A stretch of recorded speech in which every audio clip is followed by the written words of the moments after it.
Holy crap. It has been over a month since I shot that last scene.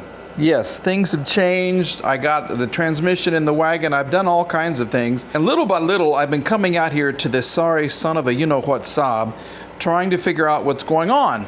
And I've been following the whole electrical procedure for the starting system, for the ignition system.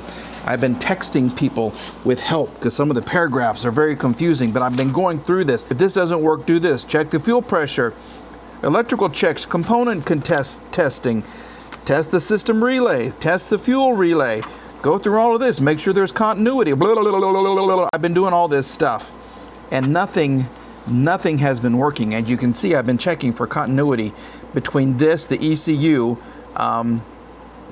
and things like the air mass meter and things like the idle control valve and stuff like this. And it's been so much fun. Okay, it has really been a joy. Then I thought I would just do some Googling.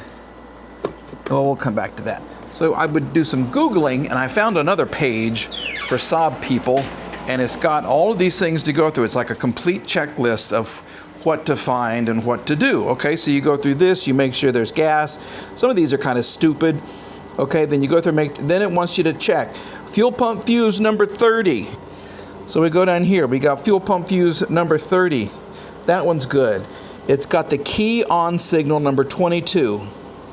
Right here, 22. Holy crap. And look, see that? It's broken. This is the key on signal 2022. Is this the problem? Is this what I have been trying to find for months? I was thinking it was something way more than just a fuse? You gotta be kidding me.